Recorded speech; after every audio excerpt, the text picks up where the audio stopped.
வணக்கம் பிரதர். நிறைய நண்பர்கள் பார்த்தீங்கன்னா i7ல 8th ஜெனரேஷன் கிராபிக்ஸ் கார்டு மாடல்ல HP லேப்டாப் வந்தாக்கிறீங்க.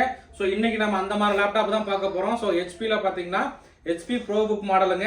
ரேம் பார்த்தீங்கன்னா நமக்கு 16GB RAM, 512GB SSD, 2GB NVIDIA graphics card, 14 inch டிஸ்பிளேவோட வந்திருக்குங்க.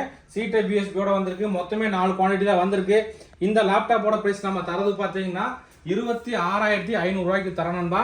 ஸோ நண்பர்கள் வந்து எந்த அளவுக்கு குயிக்காக புக் பண்ண முடியுமோ பண்ணிக்கலாம். மாடல் பார்த்தீங்கன்னா HP ProBook 440G5 மாடலுங்க. பர்ஃபார்மன்ஸ் பார்த்துடலாம். i7ல 8th ஜென்ரேஷன் 2 GHz ஸ்பீடுங்க. 4 கோர் ப்ராசரில் வந்திருக்கு. ரேம் பார்த்தீங்கன்னா 16GB ரேம் DDR4, SSD பார்த்தீங்கன்னா 512GB SSDயோட வந்திருக்கு. முக்கியமாக இதில் பார்த்தீங்கன்னா NVIDIA GeForce 930MXல பார்த்தீங்கன்னா டெடிகேட்டட் கிராஃபிக்ஸ் கார்டே பார்த்தீங்கன்னா 2GBயோட வந்திருக்கு. ஸோ அதனால தான் இந்த லேப்டாப் பார்த்தீங்கன்னா AutoCAD, Photoshop, CorelDRAW, multimedia, rendering, so அந்த மாதிரி எடிட்டிங்கெல்லாம் சப்போர்ட் ஆகிற லேப்டாப் நண்பா. மொத்தம் 4 குவான்டிட்டி தான் வந்திருக்கு. ஸோ நண்பர்கள் வந்து எந்த அளவுக்கு குயிக்காக புக் பண்ண முடியுமோ பண்ணிக்கலாம். இதில் பார்த்தீங்கன்னா HDMI, C-Type USB, HDMI + VGA ரெண்டுமே வந்திருக்குங்க. ஸோ இதோட ப்ரைஸ் நம்ம தரது 26,500 ரூபாய்க்கு தரோம். ஸோ நண்பர்கள் வந்து எந்த அளவுக்கு குயிக்காக புக் பண்ண பண்ணிக்கலாம். ஓகே நண்பா, தேங்க்யூ.